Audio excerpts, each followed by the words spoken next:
Hi friends, ഇന്ന് നമ്മൾ തയ്യാറാക്കാൻ പോകുന്നത് നമുക്ക് ബേക്കറികളിൽ നിന്നും ചായക്കടകളിൽ നിന്നും ഒക്കെ കിട്ടുന്ന പൂവ് പോലുള്ള വെട്ട് കേക്കാണ്. അപ്പോൾ ഇത് നമുക്ക് വീട്ടിൽ തന്നെ പെർഫെക്റ്റ് ആയിട്ട് ചെയ്തെടുക്കാവുന്നതാണ്. അതിനുള്ള കുറച്ച് ടിപ്സൊക്കെ ഞാൻ ഈ വീഡിയോയിൽ പറയുന്നുണ്ട്. വീഡിയോ കണ്ട് നിങ്ങൾക്ക് ഇഷ്ടമാവുകയാണെങ്കിൽ ചാനൽ സബ്സ്ക്രൈബ് ചെയ്യാനും ലൈക്ക് ചെയ്യാനും ഷെയർ ചെയ്യാനും കമൻറ്റ് ചെയ്യാനും ഒന്നും മറക്കരുത്. പിന്നെ സബ്സ്ക്രൈബ് ചെയ്യുമ്പോൾ തൊട്ടടുത്തൊരു ബെൽ ബട്ടൺ ഉണ്ട്, അതിൽ ഓൾ എന്ന ഓപ്ഷൻ ഒന്ന് ഇനേബിൾ ചെയ്ത് വെക്കണം. അപ്പോൾ ഞാനിടുന്ന വീഡിയോയുടെയൊക്കെ നോട്ടിഫിക്കേഷൻ നിങ്ങൾക്ക് കിട്ടുന്നതായിരിക്കും. അപ്പോൾ നമുക്ക് നേരെ വീഡിയോയിലേക്ക് പോകാം.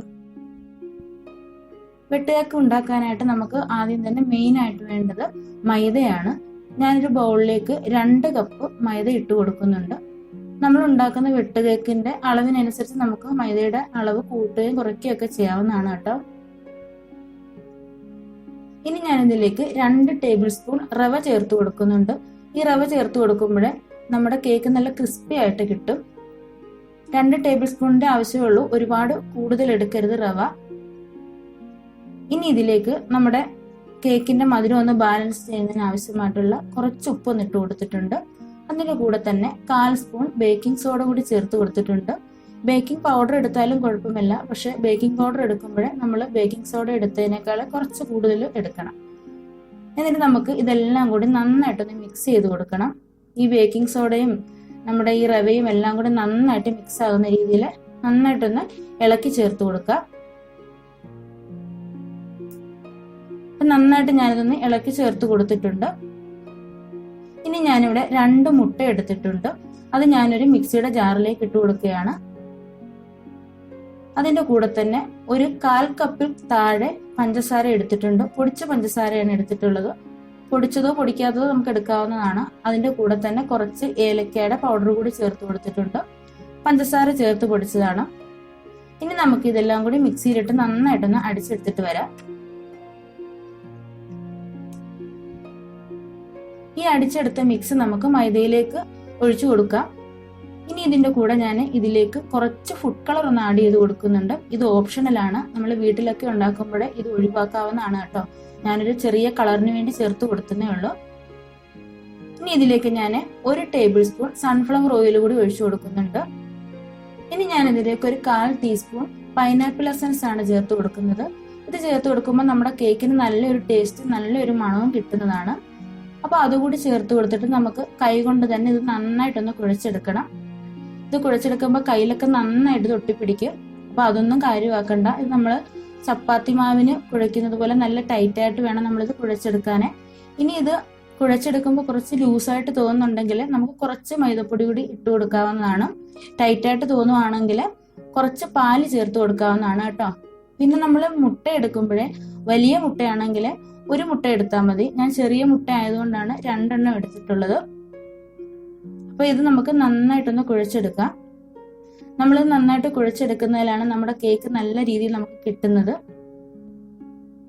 നമ്മൾ ബേക്കറിയിൽ നിന്നൊക്കെ മേടിക്കുന്ന ആ കേക്കിന് നല്ലൊരു മഞ്ഞ കളറില്ലേ, അത് മഞ്ഞൾ പൊടിയല്ല അവർ ചേർക്കുന്നത് കേട്ടോ.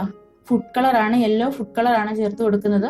ഇനി കേക്ക് ഉണ്ടാക്കുമ്പോൾ നിങ്ങളുടെ കയ്യിൽ ഫുഡ് കളർ ഇല്ലെന്ന് വിചാരിച്ച് മഞ്ഞൾപ്പൊടി ചേർത്ത് കൊടുക്കരുത്. മഞ്ഞൾപ്പൊടി ചേർത്ത് കൊടുത്താലേ നമ്മൾ ബേക്കിംഗ് സോഡ ചേർത്ത് കൊടുത്തത് കൊണ്ട് ഇത് രണ്ടും കൂടെ റിയാക്ട് ചെയ്തിട്ട് വേറെ കളറാകും, റെഡ് കളറായി പോകും. അപ്പം നമ്മൾ കളർ ചേർക്കാതിരിക്കുന്നതാണ് നല്ലത്, ഫുഡ് കളർ നമ്മുടെ കയ്യിൽ ഇല്ലെന്നുണ്ടെങ്കിൽ. അപ്പൊ അതുകൊണ്ട് ഞാനിത് നന്നായിട്ടൊന്ന് കുഴച്ചെടുത്തിട്ടുണ്ട്. അപ്പൊ ചെറുതായിട്ടൊന്ന് ലൂസായിട്ട് തോന്നിയപ്പോൾ ഞാൻ 1 ടേബിൾ സ്പൂൺ മൈദപ്പൊടി കൂടി ചേർത്ത് ഒന്നുകൂടി ഒന്ന് കുഴച്ചെടുക്കുന്നുണ്ട്. അപ്പൊ ആദ്യം ഇതുപോലെ ഒന്ന് കുഴച്ചു കൊടുത്തിട്ട് നമ്മുടെ കയ്യിലൊക്കെ നന്നായിട്ട് ആകുമ്പോഴേ നന്നായിട്ടൊന്ന് കുഴച്ചു കൊടുത്തിട്ട് ജസ്റ്റ് നമ്മുടെ കൈ ഒന്ന് കഴുകിയിട്ട് വന്നിട്ട് കുറച്ച് ഓയിലും കൂടെ കയ്യിലൊന്ന് സ്പ്രെഡ് ചെയ്ത് കൊടുത്തിട്ട് നന്നായിട്ടൊന്ന് കുഴച്ചെടുത്താൽ മതി കേട്ടോ. ഇപ്പൊ ഞാൻ കൈയൊക്കെ ഒന്ന് വാഷ് ചെയ്തിട്ട് രണ്ടാമതൊന്ന് കുഴച്ചെടുക്കുകയാണ്. ഇപ്പൊ കണ്ട് ഇതേ രീതിയിലൊന്ന് കുഴച്ചെടുത്തിട്ടുണ്ട്. ഇതിന്റെ മുകളിലേക്ക് കുറച്ച് ഓയിലും കൂടി ഒന്ന് തടവി വെച്ചിട്ട് നമുക്ക് ഇത് 1 മണിക്കൂർ ഒന്ന് റെസ്റ്റ് ചെയ്യാനായിട്ട് വെക്കാം. ഇപ്പൊ 1 മണിക്കൂർ കഴിഞ്ഞിട്ടുണ്ട്. ഞാനിതൊന്ന് തുറന്ന് നോക്കിയിട്ടുണ്ട്. നമ്മുടെ മാവ് കുറച്ചുകൂടി ഒന്ന് ലൂസായിട്ട് വന്നിട്ടുണ്ട്, നല്ല സോഫ്റ്റ് ആയിട്ട് വന്നിട്ടുണ്ട്. ഒന്നുകൂടി നമുക്കൊന്ന് കുഴച്ച് ചേർത്ത് കൊടുക്കാം. പിന്നെ ഇത് 1 മണിക്കൂറിൽ കൂടുതൽ വെക്കേണ്ട ആവശ്യമില്ല. അങ്ങനെ വെച്ച് കഴിഞ്ഞാൽ മാവ് ഒരുപാട് അങ്ങ് സോഫ്റ്റ് ആവും, നമ്മുടെ കേക്ക് ഒത്തിരി അങ്ങ് സോഫ്റ്റ് ആയി പോകും. പിന്നെ നമ്മളിതിൽ പഞ്ചസാര ചേർത്ത് കൊടുക്കുമ്പോൾ വളരെ കുറച്ച് മാത്രം ചേർത്ത് കൊടുത്താൽ മതി കേട്ടോ. ചെറിയൊരു മധുരം മാത്രം മതി. ഒരുപാട് പഞ്ചസാര ആയിക്കഴിഞ്ഞാൽ ഇത് ഇരുന്ന് ഇതിന്റെ പുറമൊക്കെ നന്നായിട്ട് അലിഞ്ഞു വെള്ളം പോലെ വരും. അതുകൊണ്ട് ഒരുപാട് പഞ്ചസാര ചേർക്കരുത്. അപ്പൊ അതാണ്ട ഞാൻ ഒന്നുകൂടി ഒന്ന് നന്നായിട്ടൊന്ന് കുഴച്ചെടുത്തിട്ടുണ്ട്.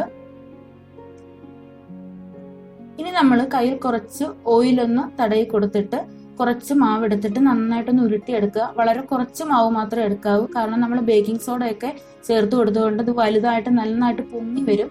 അതുകൊണ്ട് നമ്മൾ കുറച്ച് മാവ് മാത്രം എടുത്തിട്ട് ഇതേപോലെ ഒന്ന് ബോൾ ചെയ്തിട്ട് കയ്യിൽ വെച്ചിട്ട് ഇതുപോലൊന്ന് പരത്തിയെടുക്കണം.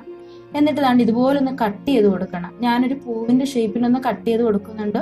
കട്ട് ചെയ്ത് കൊടുക്കുമ്പോഴേ ഒരുപാടങ്ങ് കട്ട് ചെയ്യരുത്, കുറച്ച് മാത്രം ഒന്ന് താഴ്ത്തുകയോ ചെയ്യാവൂ. ഒരുപാടങ്ങ് താഴ്ത്തരുത്.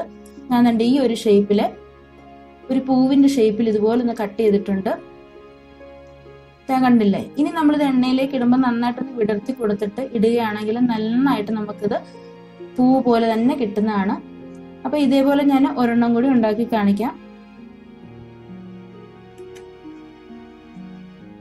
ഇതേപോലെ പൂവിന്റെ ഷേപ്പിലുള്ള കേക്ക് ഉണ്ടാക്കുന്നതുകൊണ്ടാണ് ഞാൻ കയ്യിൽ വെച്ചിട്ട് ഇതേപോലെ തന്നെ ഉണ്ടാക്കിയത്. സാധാരണ വെട്ടുകേക്കാണ് ഉണ്ടാക്കുന്നതെങ്കിൽ നമുക്ക് കൗണ്ടർ ടോപ്പിൽ ഇട്ടിട്ട് സ്ക്വയർ ഷേപ്പിലൊന്ന് കട്ട് ചെയ്തെടുക്കാവുന്നതാണ് കേട്ടോ. കണ്ട ഒരെണ്ണം കൂടി ഞാൻ ഇതുപോലെ ഒന്ന് ഷേപ്പ് ചെയ്തെടുത്തിട്ടുണ്ട്. നമ്മളിത് കട്ട് ചെയ്യുമ്പോൾ വല്ലാണ്ടങ്ങ് താഴ്ത്തരുത് കത്തി, ജസ്റ്റ് ചെറുതായിട്ടൊന്ന് ആക്കുകയേ ചെയ്യാവൂ. അപ്പൊ ഞാനിവിടെ കുറച്ച് ചെയ്ത് വെച്ചിട്ടുണ്ട്. അപ്പൊ അത് നമുക്കൊന്ന് ഫ്രൈ ചെയ്തെടുക്കാം. ഫ്രൈ ചെയ്യാൻ ആവശ്യമായിട്ടുള്ള എണ്ണ ഞാനിവിടെ ചൂടാക്കിയിട്ടുണ്ട്. ഞാനിവിടെ സൺഫ്ലവർ ഓയിലാണ് എടുത്തിട്ടുള്ളത്. ഇത് ഫ്രൈ ചെയ്യുമ്പോഴേ നമ്മൾ കുറച്ച് കാര്യങ്ങളൊന്ന് ശ്രദ്ധിക്കേണ്ടതുണ്ട്. എണ്ണ നന്നായിട്ട് ചൂടായ ശേഷം ലോ ഫ്ലെയിമിൽ ഇട്ട് വേണം നമ്മളിത് ഫ്രൈ ചെയ്തെടുക്കാന്. നമ്മൾ ബേക്കിംഗ് സോഡ ഒക്കെ അത് ചേർത്ത് കൊടുത്തതുകൊണ്ട് എണ്ണയിൽ ഇടുമ്പോൾ പെട്ടെന്ന് ഇതങ്ങ് പൊങ്ങി വരും, അതിന്റെ ഉള്ളു വേവുകയുമില്ല. അതുകൊണ്ട് ലോ ഫ്ലെയിമിൽ ഇട്ട് വേണം നമ്മളിത് ഫ്രൈ ചെയ്തെടുക്കാന്.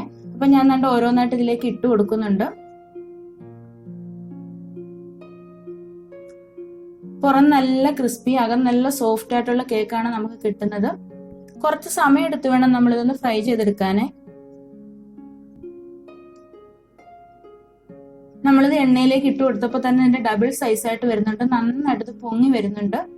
അപ്പൊ ഒരു സൈഡിൽ ചെറുതായിട്ടൊന്ന് മൂത്ത് വന്നപ്പോഴും ഞാനിതൊന്ന് തിരിച്ചിട്ട് കൊടുക്കുന്നുണ്ട്. തിരിച്ചു മറിച്ചിട്ട് നമുക്കൊന്ന് ഫ്രൈ ചെയ്തെടുക്കണം.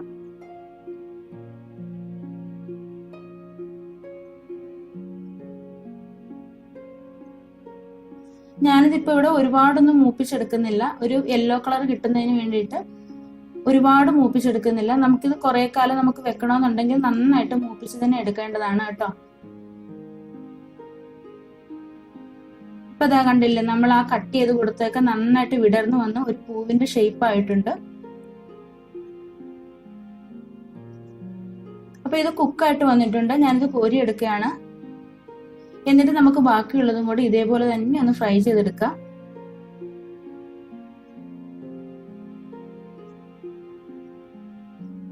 അപ്പൊ നമ്മുടെ ബേക്കറിയിലെ പൂക്കേക്ക് ഇവിടെ റെഡി ആയിട്ടുണ്ട്. പൂക്കേക്കെന്നും വെട്ടുകേക്കെന്നും ഒക്കെ ഇതിന് പറയാറുണ്ട് കേട്ടോ. അപ്പൊ എല്ലാവർക്കും ഇന്നത്തെ റെസിപ്പി ഇഷ്ടമായെന്ന് വിചാരിക്കുന്നു. നിങ്ങൾ എല്ലാവരും ഇതേപോലെ ഒന്ന് ചെയ്ത് നോക്കുക, എന്നിട്ട് അഭിപ്രായങ്ങൾ അറിയിക്കുക. വീഡിയോ ഇഷ്ടമായെങ്കിൽ ലൈക്ക് ചെയ്യാനും ഷെയർ ചെയ്യാനും കമന്റ് ചെയ്യാനും ചാനൽ സബ്സ്ക്രൈബ് ചെയ്യാനും മറക്കരുത്. അപ്പൊ അടുത്തൊരു വീഡിയോയുമായി കാണുന്നവരേക്കും ബൈ. Thank you.